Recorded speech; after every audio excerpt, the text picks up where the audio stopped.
At Thanksgiving, my entire family laughed when my brother said I wasn't real family after I mentioned being excited for the reunion trip. I'd paid their bills for years, so I cut them off completely. Now they're losing everything while begging me to come back. Hey Reddit, got told I wasn't real family at Thanksgiving dinner by the people whose lives I'd been bankrolling for 5 years. Before we get to the fallout, let me start from the beginning. My name's Derek. I'm 28, been selling real estate in the Tampa suburbs for about 4 years now. Good at it too. Cleared 6 figures last year for the first time. You'd think that'd make me the success story at family dinners. Instead, it made me the ATM. Here's how it worked. 5 years back, when mom's hospital bills started piling up after her gallbladder surgery, I opened a joint emergency account, put my name on it, gave them all access. Told myself it was temporary, just until they got back on their feet. That was 5 years ago. In that time, I dumped probably $40,000 into that account. Mom's root canal and crown work, $6,200. Dad's ER visit, $5,800. Tyler's rent for 6 months at $1,200 a month, $7,200. Vanessa's $4,000 for car repairs. Mom's credit card minimums when she was about to default, another $5,000 over 2 years. Dad's truck insurance when it lapsed, $1,800. Random emergencies every few months, vet bills, utility shutoffs, phone bills. Yeah, $40,000 easy. Probably more. But that's what family does, right? You help out, you step up, you don't keep score. So when Thanksgiving rolled around, I showed up at my parents' house with two $60 bottles of wine and a pecan pie I'd actually baked myself. Did that every year. Brought the nice stuff. Played the good son. The house was packed. Full holiday spread. Turkey, stuffing, sweet potatoes, the works. Mom went all out like she always did. Dad was holding court at the head of the table. Tyler was glued to his phone. Vanessa was there with her boyfriend Josh. Aunt Diane had driven 4 hours from Tallahassee. Uncle Greg and his wife. A couple cousins I barely knew. 14 people crammed around that dining room table, passing dishes and talking over each other about football and Black Friday deals. So I'm excited about the cabin trip in March. Got us an insane deal through my real estate connections. Place sleeps 8, has a hot tub, right on the lake. I'd spent 2 weeks setting that trip up. Found the property, negotiated the rate down, coordinated everyone's schedules around spring break. Paid an $1,800 deposit to lock it in. Nobody complained. Nobody pushed back. It was just understood I'd be there. The table went quiet. Tyler looked up from his phone, mid-bite on a roll. Wait, you're coming? I laughed. Thought he was joking. What do you mean? I booked it. Dude, no. It's family only. I waited for someone to jump in. Tell him to shut up. Laugh it off. Something. Nobody did. What do you mean family only? I said. Tyler shrugged like he was explaining basic math to a kindergartner. Like, real family. The core group. No offense, man. Dad chuckled. Not a nervous chuckle. A real one. Mom did that tight-lipped smile where her eyes go flat and she doesn't want to deal with conflict. Vanessa studied her mashed potatoes like they held the secrets of the universe. Aunt Diane giggled awkwardly. Uncle Greg tried. Oh, come on, Tyler's messing around. But Tyler didn't correct it. Nobody did. So, I'm not invited, I said slowly, to the trip I planned and paid for. Dad cleared his throat. Wouldn't look at me. We can pay you back for the deposit. That's when I knew. They were dead serious. I stood up. Mom's voice jumped an octave. Derek, honey, sit down. You're making a scene.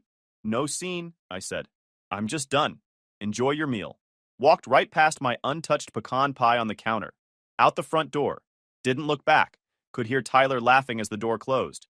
Dude took that way too seriously. Black Friday morning, I was at the bank when they opened at 9. Took me 15 minutes to restructure the emergency account, so any withdrawal required 2 signatures, mine and one other. Locked it down tight. I sent one text to the family group chat. Hey all, made some updates to the account security after reviewing my finances. You'll need my approval for any withdrawals moving forward. Happy Thanksgiving. Professional. Polite. Didn't mention the dinner. Then I went about my weekend. Showed 3 houses, closed on a condo. Normal shit. By Sunday night, my phone was losing its mind. 14 missed calls from Dad. 9 texts from Mom asking to talk. Tyler sent, dude WTF is wrong with the account. I left everyone on red. Monday morning, Dad tried to withdraw $2,600 for truck repairs. Declined. I screenshotted it and sent it to the group chat. Payment denied. Must be that real family only policy. Happy holidays. Muted the chat. Ordered Chinese. Played video games all night while my silenced phone racked up 37 notifications I'd never read. Tuesday morning, I called the cabin rental company and canceled. Got my full $1,800 back since we were still 4 months out. Sent the screenshot to the family chat. Freed up the cabin for real family to book? You're welcome. My coworker Jake caught me smiling at my phone that afternoon. Good news? He asked. Best news, I said. Just canceled my family's vacation. He blinked. That's the good news? Yep. Jake shook his head. Man, you're ice cold. Maybe. But I learned it at a Thanksgiving table where 14 people laughed while they carved me out of a family I'd been bankrolling for 5 years. I was just done paying tuition. Saturday morning. 9 days since Thanksgiving. I was dead asleep when the pounding started. Not knocking. Pounding. Like someone was trying to break down my apartment door with their fists. I checked my phone. 7:53 a.m. Rolled over. Pulled up the Ring camera app. Dad, Mom, Tyler, and Aunt Diane. All 4 of them standing on my doorstep looking like an angry mob. Diane had driven 4 hours from Tallahassee for this. They'd coordinated an ambush. I took my time, brushed my teeth, made coffee, watched them through the camera getting progressively more agitated. Dad kept pacing. Tyler was on his phone, probably texting someone about what a jerk I was. Mom dabbed at her eyes with a tissue, even though nobody was around to see her cry yet. I walked to the door with my coffee, left the chain lock on, and opened it about 6 inches. Can I help you? Dad didn't even try to ease into it. What the hell is this about locking the account? I took a sip of coffee. Security measure. Fraud prevention. Fraud prevention? Mom's voice cracked. Honey, this is family money. We all depend on it for emergencies. Really? I said. Pull up the transaction history. Show me one deposit in the last 3 years that isn't mine. Nobody had an answer for that. Tyler jumped in. Dude, it was a joke at Thanksgiving. You seriously can't take a joke? Weird joke, I said. Nobody texted after I left saying, hey man, we were kidding. Nobody called. Nobody said shit. Funny how that works. Aunt Diane stepped forward, putting on her peacemaker voice. Derek, sweetie, I'm sure this is just a misunderstanding. Family is family, and we all need to work through our differences. Tyler said I'm not real family. I cut her off. At Thanksgiving, at a table full of people, and not one person corrected him. That's not a misunderstanding. Mom started crying. Right on cue. The full production. Shoulders shaking, tissue to her face, little gasping sounds. I didn't budge. You know what I've covered? I said, looking at Dad. Mom's root canal. 3,200. Your ER visit last year when you thought you were having a heart attack. 5,800. Tyler's rent for 6 months straight. Vanessa's $4,000 loan that she never paid back. Your truck insurance when it lapsed. Mom's credit card minimums so she wouldn't default. Dad's jaw tightened. That's what family does. No, I said. That's what ATMs do. And according to Tyler, I'm not family. I let that hang there for a second, then dropped it. Oh, and the cabin? Canceled it Tuesday. Got my full $1,800 back. Mom gasped. Tyler's face went red. Dad stepped forward, getting aggressive. You little... I held up my phone, showed them the Ring camera recording in real time. I've got this whole conversation on camera. Threatening me on my doorstep is a bold move, Dad. He stopped. Are we done here? I asked. Aunt Diane tried one more time. Derek, please, it's the holidays. Think about what you're doing to everyone. Think about your mother. I thought about what they did to me, I said. On Thanksgiving. The holiday about being grateful for family. Now we're even. I closed the door, locked it, threw the deadbolt. They stood outside for another minute. I watched through the camera as Dad said something I couldn't hear, his face purple. Then they left. Within 2 hours, my voicemail was full. Uncle Greg wanting to hash things out. Cousin Melissa saying Mom was devastated. Aunt Diane's 3-minute lecture about forgiveness. Deleted all of them. Tyler texted from a new number. You're dead to me. Screenshot. Saved to a folder labeled evidence. Mom's church friends started sending Facebook requests. Flying monkeys. Declined and blocked. My coworker Jake stopped by my desk Monday morning. Saw the folder name on my laptop screen when I was organizing files. Evidence? He said. Dude, what are you, building a legal case? Maybe, I said. Still in discovery phase. He laughed, but I wasn't really joking. Something told me this was just getting started. And if they wanted to keep pushing, I was going to need documentation. All of it. 2 weeks after Thanksgiving, Mom started posting on Facebook about mental health struggles tearing families apart and asking for prayers. Dad posted about knowing who his real family is. Tyler shared podcast clips about narcissistic siblings. I stayed off social media completely. Let them yell into the void. I had houses to sell. Wednesday morning, Mom called the brokerage 4 times. Then she called Steven directly. He pulled me into his office. Your mom says you're having a breakdown, that you cut everyone off for no reason. I explained, vaguely, family dispute, set boundaries, they're escalating. He was cool about it. Just keep it away from here if you can. After he left, I sat at my desk staring at nothing. They'd brought my work into it, tried to poison my professional reputation. Thursday afternoon, Vanessa texted, "Can we talk? Just you and me. Coffee? Could be a setup." But it was Vanessa, not them. Saturday, 2 p.m., Starbucks on Dale Mabry, public place. Showed up early, checked the parking lot, just her car. No ambush. Looked exhausted. Hair pulled back, no makeup. I sat down across from her. "They're losing their minds," she said. "No hello, no small talk. Dad's talking about suing you. Mom cries every day. Tyler won't shut up about how you're destroying the family." "Suing me for what?" I said. "Closing my own account?" "He doesn't know. He's just angry." She stared into her latte. "And Mom's telling everyone you've had a breakdown." "I walked out of one dinner," I said. "That's the breakdown?"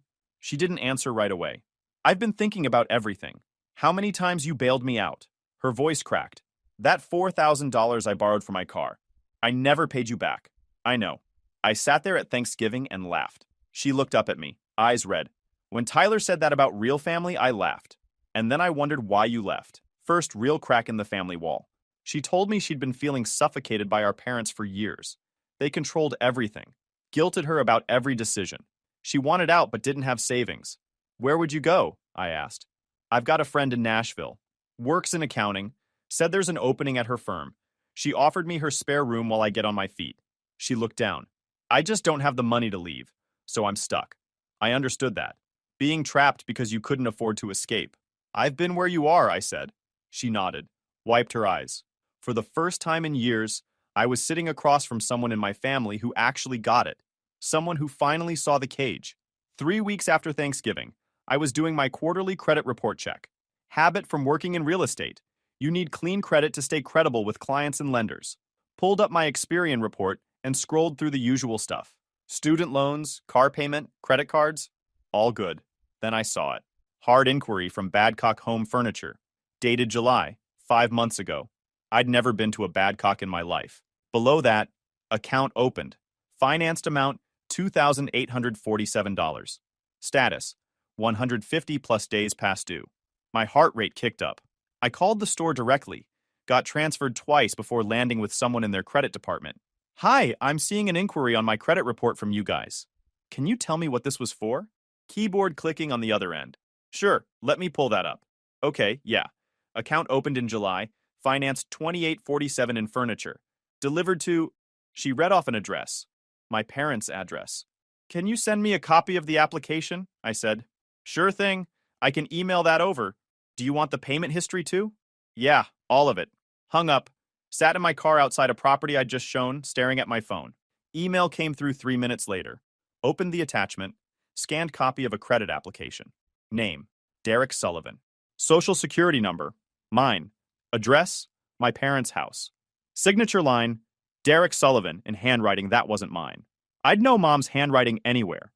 Seen it on birthday cards and grocery lists my whole life. Payment history showed 3 payments made. August, September, October. Then nothing. Account sent to collections in November. They'd been stealing my identity for months, while planning a trip without me, while treating me like an ATM, and then they laughed at me at Thanksgiving. I called Vanessa. "Did you know about furniture?" I said. Pause. "What furniture?" I explained. "The account, the application, the debt." "Oh my God," she said. "Wait. They got a new couch and dining set last summer. I remember because Mom posted photos on Facebook. She said they got some zero-interest financing deal." "The deal was my credit," I said. "Derek, I swear I didn't know. I thought they paid cash or something." I believed her. She sounded horrified. "What are you going to do?" she asked. "I don't know yet," I said, "but I'm done pretending this is normal." 2 days later, Vanessa texted asking to meet again. Same coffee shop. This time she had a plan. "My friend in Nashville," she said. "Sarah, the accountant job's real. She sent me the posting. Pays 52,000 plus benefits. And she said I can stay with her for 3 months, maybe longer. just until I save up for my own place. That's great, I said. I'm broke, Derek. She looked at the table. Most of my paycheck goes to debt, credit cards, car payment. I've got maybe 800 in savings. I can't afford the deposit and first month's rent to break my lease. Can't afford the move. She looked up at me. I know I have no right to ask. Not after Thanksgiving. Not after everything. But could you help me leave? I'll pay you back. I'll sign something, set up a payment plan. Whatever you need. I pulled out my checkbook, wrote a check for $5,500, slid it across the table. She stared at it like I'd handed her a live grenade. Why? Her voice broke. Why would you do this? After everything. Because you admitted you were wrong, I said. That's more than they'll ever do. She started crying. Not the mom manipulation crying. Real crying. One condition, I said. When you leave, don't tell them where you're going. Don't give them the address, the city, nothing. They'll guilt trip you into coming back. She nodded, folded the check, put it in her purse. Thank you, she said. I mean it. Thank you. We hugged in the parking lot. First real family moment I'd had in years. 1 down, 3 to go. That night I filed a dispute with Badcock Furniture. Provided evidence I didn't open the account. Wrong address, wrong signature, no knowledge of the purchase. They flagged it as fraud. Said they'd forward it to their legal team for investigation. I didn't file a police report. Not yet. Wanted to see if they'd own up to it first. Drafted a text. Sat with it for 10 minutes. Then unmuted the family group chat temporarily and sent it. Whoever opened a credit account in my name at Badcock Furniture in July, you have 48 hours to come clean before I file a police report. This is your only warning. Hit send. Muted the chat again. Set a 48-hour timer on my phone. Checked the chat once just to see. Mom. What are you talking about? Dad. This is ridiculous. You're making accusations now? Tyler. Bro, you've actually lost it. Nobody confessed. I opened my laptop, created a new folder.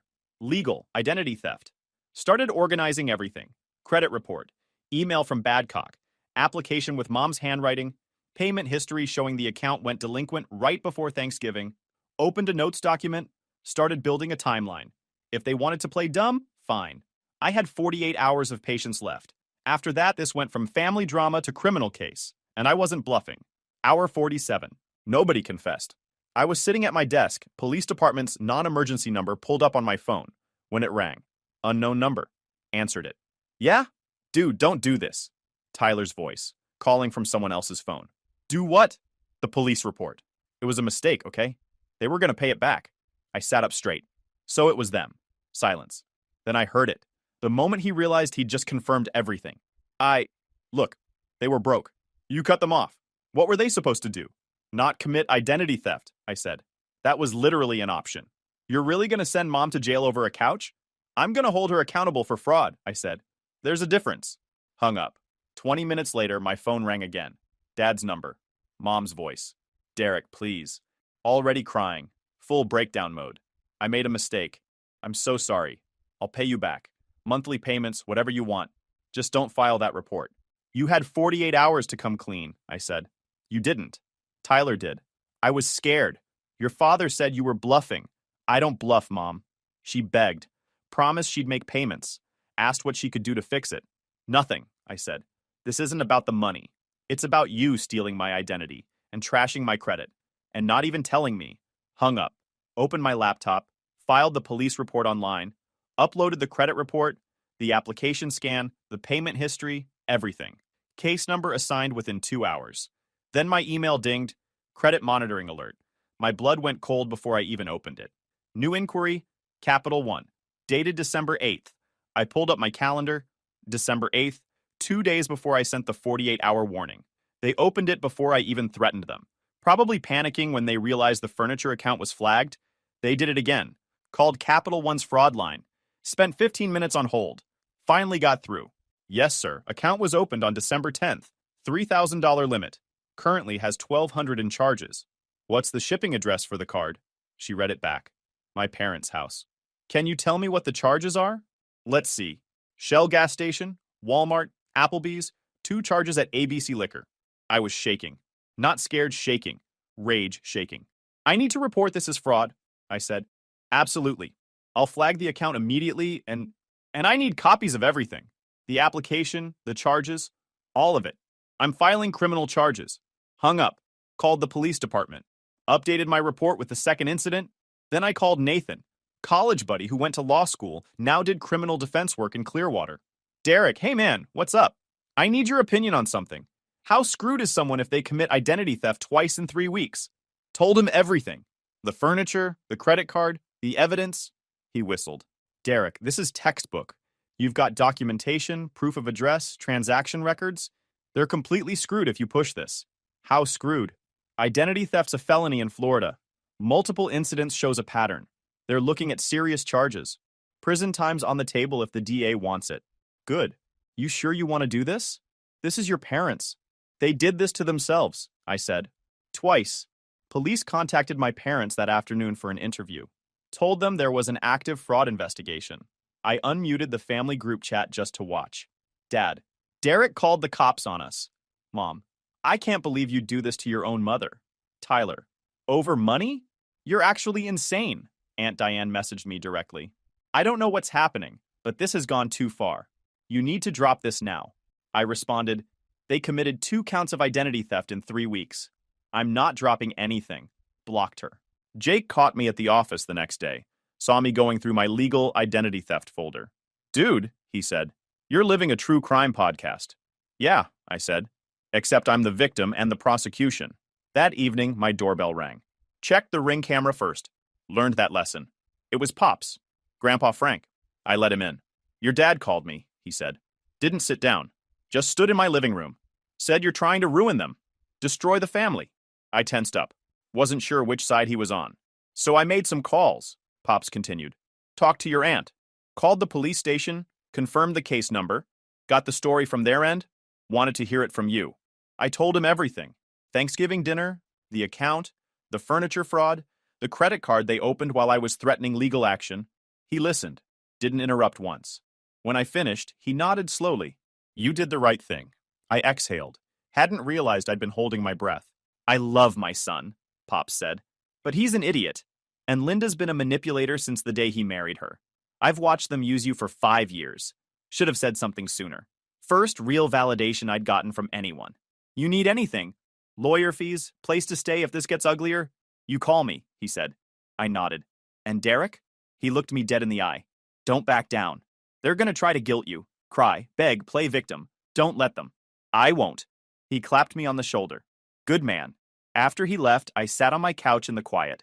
For the first time since Thanksgiving, I didn't feel alone. Early December. 5 weeks since Thanksgiving. I had an open house scheduled for Sunday, 2 to 4 p.m. Nice property in a good neighborhood. $520 asking price, 3-bed, 2-bath, updated kitchen. Expected decent traffic. Got there at 1:30 to set up. Unlocked the door, turned on all the lights, put out the sign-in sheet and brochures. Classic soft jazz playing through my Bluetooth speaker. Made the place feel welcoming. Open houses are public listings.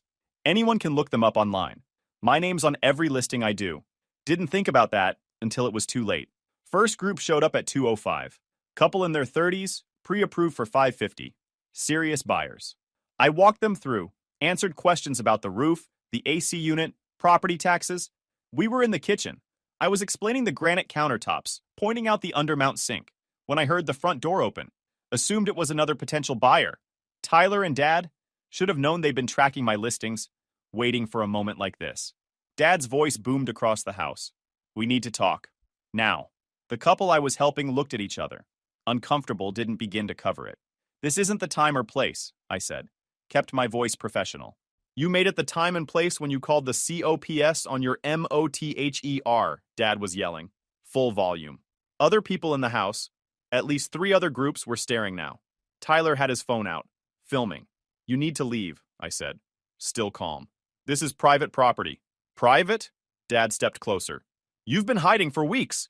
Ignoring our calls. You owe us a conversation. I pulled out my phone. Dialed 911. Yes, I need police at 2847 Cascade Drive. 2 individuals trespassing on private property, refusing to leave. Dad's face went purple. You're calling the cops again? Tyler moved closer with his phone. This is psychotic. You're actually calling the cops on your own dad. The couple I'd been helping quietly slipped past them toward the front door. Gone. 2 other groups followed. Just walked right out. My open house was dying in real time. Dad got in my face. Close enough I could smell the coffee on his breath. You think you're so smart? You think you can just destroy this family over what? Your pride? You destroyed it when you committed felonies in my name, I said. Twice. It's just money, Tyler shouted. We're family. Family doesn't steal, I said. Family doesn't laugh when you exclude someone at Thanksgiving. And family doesn't show up at someone's workplace to harass them. Sirens in the distance. Dad and Tyler heard them too.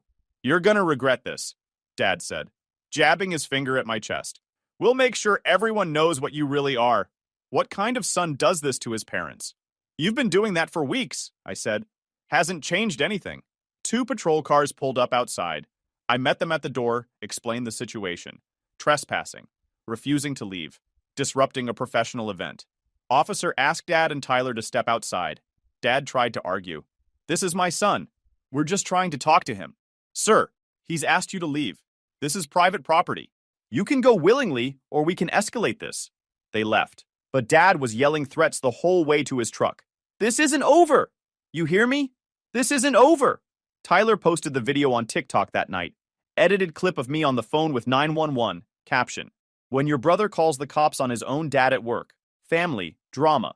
Toxic family. Got about 9,000 views in 2 days. Comments were split 50-50. Half thought I was a jerk. Half were asking what the dad did to deserve it. Monday morning, Stephen called me into his office. Got a call from the homeowner, he said.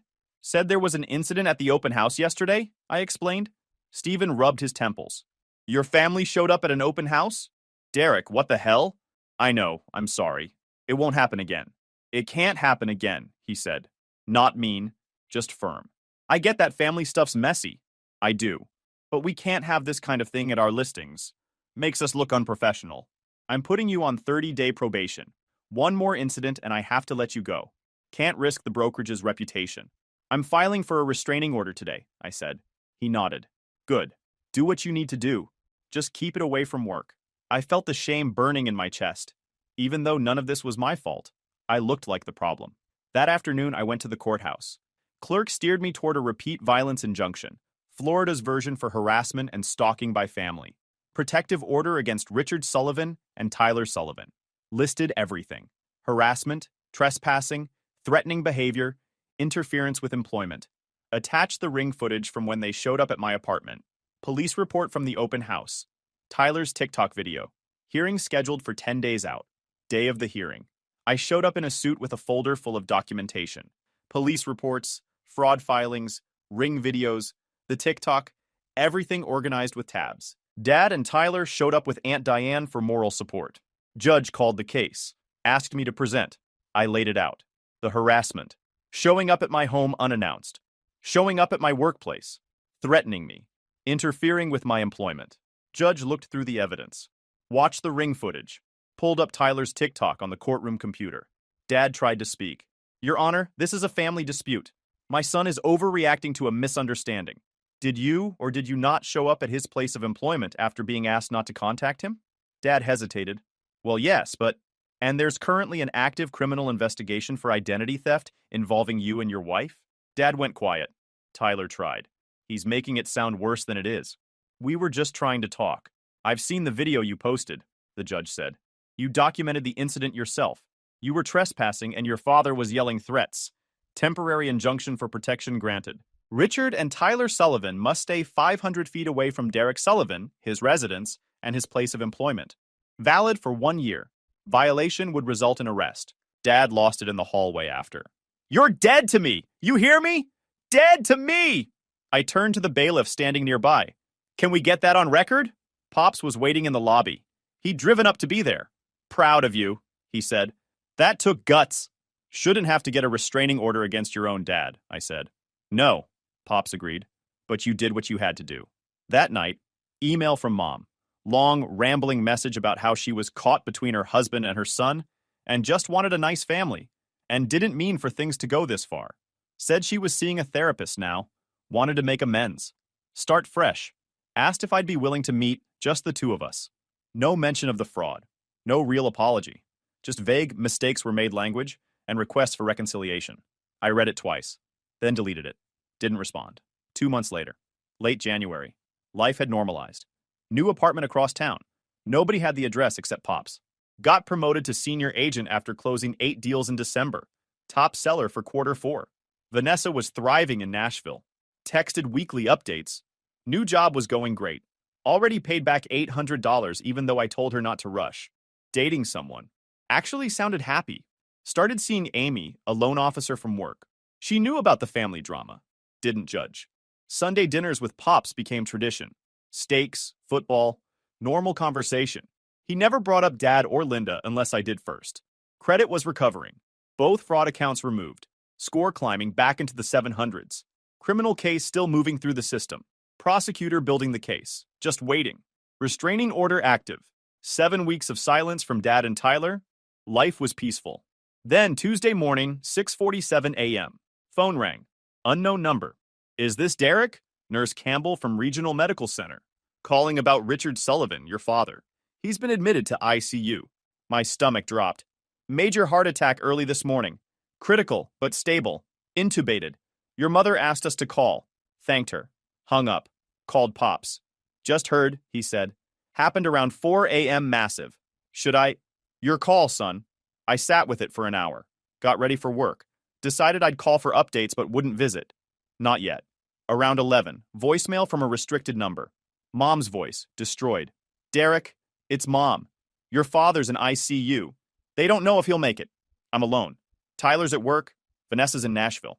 The bills, the insurance. I can't afford this. Please. I know I don't deserve it. But he's your father. Please. Hysterical crying. I listened. Felt the old pull. Guilt. Obligation. But also remembered Thanksgiving. The laughter. The fraud. The open house. Called the hospital directly. Spoke with billing. I want to cover his copays. What do I need to do? You'd need to come in. Sign as an authorized payer. Show ID. He drove there that afternoon. Filled out the paperwork. Gave them my card for automatic payments. 8 to 12,000 expected. They couldn't hide it from the family, but they wouldn't announce it either. Not doing it for them. Doing it because I wasn't a monster. Didn't call Mom back. Day 2. Tyler texted from a new number. Dad might die and you can't even show up. You're a piece of shit. Didn't respond. Day 3. Voicemail from Aunt Diane about how I needed to put things aside. Be there for Mom. Deleted it. Day 5. Dad improving. Off ventilator. Conscious but weak. Mom called. I answered. Derek! Oh, thank God. I've been trying. I know. Hospital called. I handled the insurance. Bills are covered. Silence. You did? Oh, sweetheart, thank you. Does this mean... It means I'm not letting him go bankrupt. That's it. Can you visit? He's asking for you. Is he? Or are you? She hesitated. Caught. He's been in and out, but if he saw you, I did what needed doing. I'm not coming. Her voice shifted. Got that edge. He's your father. He could die. Whose fault is that? I didn't give him a heart attack. You caused the stress. The fighting, police reports, restraining order. There it was. The blame. So it's my fault he had a heart attack because I reported fraud? She backpedaled. That's not what I... Yes, it is. You want me to feel guilty for holding him accountable? I just want my family back. Is that wrong? You want your ATM back. Different thing. That's not fair. You opened credit cards in my name while I was threatening legal action. Crashed my open house, called my boss, turned everyone against me. And you want me to fix it? I'm sorry. I made mistakes. We were struggling. You could have asked. Been honest. Not laughed when Tyler said I wasn't real family at Thanksgiving. She went quiet. That's the part nobody talks about. Thanksgiving, where you made it clear I didn't belong unless I was useful. It was a joke. No, it wasn't. You know it wasn't. Silence. Dad's bills are covered. He'll recover or won't. Doesn't change what happened. So that's it? You're done with us? You were done with me first. At Thanksgiving. I'm accepting it. Please, we need you. We don't have anyone. You needed my money, my credit, someone to blame. You never needed me. Full sobbing. That's not true. It is. We both know it. Hope Dad recovers. But I'm not coming back. Last attempt. Voice shifting to desperation mixed with anger. If you don't help, we're losing the house. Medical bills, legal fees. We can't survive without you. There it was. The real reason. You'll figure it out. You always do. Just not with my money. Her tone went ice cold. You'll regret this. When we're gone and you're alone, you'll regret pushing us away. Maybe. But I'd regret staying more. Hung up. Sat in my apartment. Didn't feel sad or guilty. Just exhausted. Amy came over. Brought dinner. Told her about the call. She listened without trying to fix it. You did what you could. Rest is on them. 3 weeks later, mid-February, Dad recovered. Went home with medications and lifestyle changes. Knew because Pops told me. Vanessa called, asked if I was okay. Yeah, I am. We talked about her life instead. Normal stuff. Sunday dinner at Pops's place. Steaks, football, beer. Didn't talk about Dad or Linda. Talked about fishing, his garden, work. This was what family should have felt like. Coffee shop, working on a listing presentation, Facebook notification, friend request from Linda Sullivan. Stared at it for 5 seconds. Declined. Back to work. Text from Amy. Dinner at my place tonight? Making lasagna? Smiled. I'll bring wine. Closed laptop. Headed out. Drove past my old neighborhood. The street where my parents lived. Didn't even glance. Just kept driving. They taught me what family shouldn't be. Turns out that was the only lesson they ever got right. YouTube just dropped this new hype feature. If you're hooked on this story, smash that hype button. It tells YouTube this video deserves to blow up, and it keeps even crazier stories coming your way.